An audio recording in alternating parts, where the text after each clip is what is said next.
Hi viewers. நம்ம சேனலில் வந்து மேக்ஸிமம் வேர்ல்டில் நடக்கிற எல்லா மிஸ்ட்ரியான கேசஸும் நம்ம பற்றி டிகோட் பண்ணிகிட்ருக்குறோம்.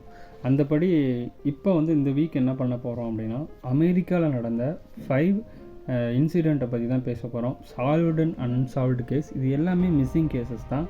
இப்போ வர அமெரிக்காவால் கண்டுபிடிக்க முடியாத கேசஸும் இதில் அடங்கும். டாப் 5 அந்த மாதிரி மிஸ்ட்ரியான கேசஸ் நம்ம பற்றி இந்த வாரம் பார்க்க போகிறோம். அதில் ஃபஸ்ட்டு வந்து பார்த்திங்கன்னா ரேயர் வெப்புன்னு சொல்லி, இது அமெரிக்காவில் 2022 வந்து ஒரு பையன் வந்து நைட்டு அப்பா அம்மா கூட விளாண்டுக்கிட்டு இருக்கான். திடீர்னு பார்த்தா அவங்க அப்பா அம்மா நார்மலாக எப்பயும் மாதிரி அவங்க பையனை பார்த்துட்ருக்காங்க. திரும்பி கொஞ்சம் நேரத்துக்கு திரும்பி பார்க்கும்போது திடீர்னு அந்த பையன் மிஸ் ஆகும். கதவு டோர் எல்லாமே திறந்துருக்கு, விண்டோ எல்லாம் திறந்துருக்கு. நார்மலாக அங்கே ஒரு பையன் காணாமல் போனதுக்கான எந்த ஒரு ஆக்டிவிட்டீஸுமே இல்லை. உடனே என்ன பண்ணுறாங்க அப்படின்னா, நிறைய இடத்துல தேடுறாங்க. அப்படி தேடும்போது சுற்றி முற்றி காடுன்றனால நிறைய அனிமல்ஸ் இருக்கனால அவங்களால ரொம்ப நேரம் தேட முடியல. உடனே போலீஸில் கம்ப்ளைண்ட் கொடுக்குறாங்க.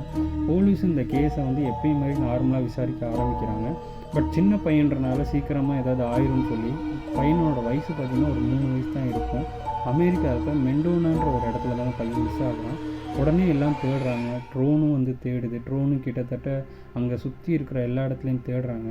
பட் பையன் எங்கேன்னு காணோம். பட் நாயை வச்சு, மோப்ப நாயை வச்சும் ட்ரை பண்ணுறாங்க. பையனை கண்டுபிடிக்க முடியல.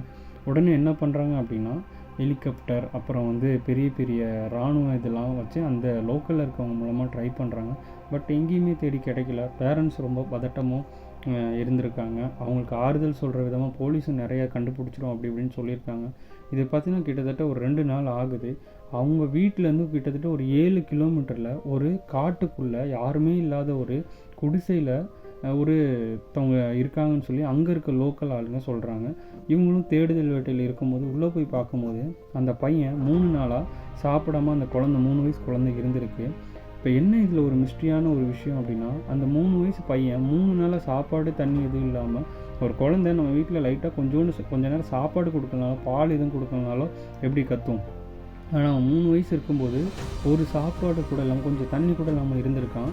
இல்லை என்ன இன்னொன்று ஒரு விஷயம் நோட் பண்ண வேண்டியதுன்னா, அந்த பையனை ரெஸ்கியூ பண்ணும்போது அவனோட ஃபேஸ் பார்த்தீங்கன்னா இது வரைக்கும் அவங்க பேரண்ட்ஸ் கூட பார்த்துருக்க மாட்டாங்களாமா. அது எதையோ ஒரு ஃபேஸ் வந்து அப்படி ஒரு இதாக இருந்திருக்குது. அவன் நார்மலாக இருக்கிறதும் இந்த ஃபேஸும் எப்படி இருக்குன்னு நீங்களே நான் ஃபோட்டோ அட்டாச் பண்ணுறேன் பாருங்கள். அது வந்து இப்போ வர அந்த பையன் பெருசாகிட்டான். இப்போ வர ஒரு மிஸ்ட்ரியாகவே தான் இருக்குது இந்த கேஸு. பையன் ஒரு வேளை கடத்தப்பட்டானா, இல்லை வந்து காணாமல் போயிட்டானா, இல்லை வந்து யாராவது அவனை வந்து ஏதாவது பண்ண ட்ரை பண்ணியிருக்காங்களா, இல்லை வேறு ஏதாவது அமானுஷ்யம் எதுவும் நடந்திருக்கா, இப்போ வர யாராலையுமே கண்டுபிடிக்க முடியல. இந்த கேஸை பற்றி நீங்கள் என்ன நினைக்கிறீங்க? இந்த கேஸை இது வரைக்கும் கேள்விப்பட்டிருந்தீங்க அப்படின்னா கமெண்ட்ஸில் சொல்லுங்கள். தேங்க்யூ.